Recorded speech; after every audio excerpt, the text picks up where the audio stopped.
रजनी को बचपन से ही पेंटिंग का बहुत शौक था। वो हमेशा से ही पेंटर बनना चाहती थी, पर उसके माँ और पिताजी ने उसको कभी भी इस चीज के लिए सपोर्ट नहीं किया और उसकी शादी नीरव से हो गई। नीरव रजनी को बहुत प्यार करता था, पर रजनी हमेशा चुपचाप ही रहती।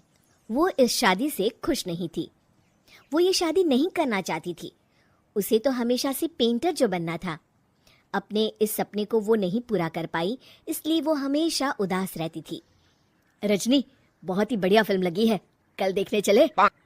नहीं जी, कल मुझे बहुत काम है, मैं नहीं जा पाऊंगी। अच्छा तो कोई बात नहीं, संडे को चलते हैं। देखिए, मुझे फिल्म देखना पसंद नहीं है, आपको जाना है तो चले जाइए। नीरव को मना करके रजनी वहां से चली जाती है और अपने बैग को खोलकर उसमें बंद पड़े ब्रश और कलर्स को देखकर रोने लगती है। रजनी, चलो ना कहीं बाहर खाने चलते हैं, कुछ तुम्हारी पसंद का। जी मुझे नहीं जाना, मेरी तबीयत ठीक नहीं है। रजनी वहां से चली जाती है। नीरव को समझ नहीं आता कि रजनी उससे इतना दूर क्यों रहती है। वो जब भी उसके साथ वक्त बिताना चाहता है, रजनी कोई ना कोई बहाना बना देती है। एक दिन घर पर कोई नहीं था। रजनी घर का सारा काम जल्दी से खत्म कर लेती है। घर पर अकेले होने के कारण वो सोचती है कि वो आज पेंटिंग करेगी। वो अपने कमरे में जाकर पेंट ब्रशेस और कलर्स निकालकर जैसे ही कलर मिक्स कर रही होती है कि दरवाजे पर बेल बज जाती है। अब कौन आ गया इस वक्त? इतनी मुश्किल से तो मुझे पेंट करने का मौका मिला है। रजनी दरवाजा खोलती है तो उसकी सास अपनी सहेलियों के साथ खड़ी होती है और सब घर के अंदर आ जाते हैं। अरे बहू, सबको शरबत बनाकर पिला दे, बाहर तो बड़ी गर्मी है। उफ। जी। रजनी पेंट ना कर पाने से उदास हो जाती है। उसे गुस्सा भी आ रहा होता है कि उसने इस शादी के लिए हाँ क्यों कह दी। वो रसोई में जा रही होती है कि उसकी सास उसे रोकती है। बहू, सबके खाने का भी इंतजाम कर लेना, आज का लंच तो ये सब यहीं करेगी। हाँ। रजनी बिना कुछ कहे रसोई में चली जाती है। सबके लिए खाना बनाती है। सब खाना खाते हैं और रजनी घड़ी देखती है कि ये सब कब जाएंगे ताकि वो अपनी पेंटिंग कर सके। जब शाम होती है तब सब चले जाते हैं अपने घर।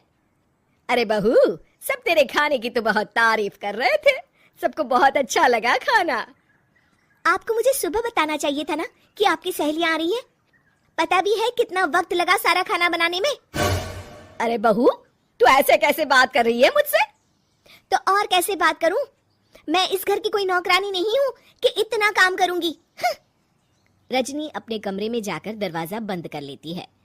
शाम को जब नीरव आता है तो उसकी माँ उसे पूरी घटना के बारे में बताती है। क्या रजनी ने आपसे इस तरह बात की माँ? हाँ, और पता नहीं उसे क्या हो गया है, शाम से बाहर भी नहीं आई है। मैंने तो कई बार आवाज दी, खाना भी नहीं खाया उसने। तू ही बात करके देख ले बेटा। नीरव अपने कमरे का दरवाजा खटखटाता है। रजनी, दरवाजा खोलो, मैं हूँ। रजनी दरवाजा खोलती है और फिर वापस जाकर अपने बिस्तर पर लेट जाती है। रजनी, माँ से बात करने का ये क्या तरीका है? मैंने कोई गलत बात नहीं की है। अरे तुम क्यों ऐसे बर्ताव कर रही हो सबके साथ? क्या तुम इस शादी से खुश नहीं हो? रजनी कुछ नहीं बोलती। अरे बताओ मुझे रजनी, क्या ये शादी तुम्हारी मर्जी के खिलाफ हुई है? हाँ, मैं ये शादी कभी नहीं करना चाहती थी। तुमसे क्या, मैं किसी से भी शादी नहीं करना चाहती थी। रजनी रोने लगती है। चुप हो जाओ रजनी, बताओ मुझे, तुम क्यों नहीं करना चाहती थी शादी? रजनी बेड के नीचे से अपने पेंटिंग्स, कलर्स, ब्रश, पेपर्स निकालती है। इतने में उसकी सास भी कमरे में आ जाती है। ये देख रहे हो, ये थे मेरे सपने। मैं पेंटर बनना चाहती थी, पर माँ पापा ने कभी सपोर्ट नहीं किया और मेरी शादी करवा दी। मेरे सारे सपने टूट गए। हर वक्त बस गुस्सा आता रहता है मुझे। मैं जानती हूँ कि आप लोगों की इसमें कोई गलती नहीं है, पर मैं क्या करूँ, मुझे समझ में नहीं आता।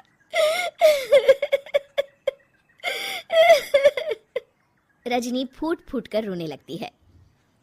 मुझे माफ कर दीजिए, आप दोनों के साथ मैं बहुत बुरा बर्ताव कर रही हूँ।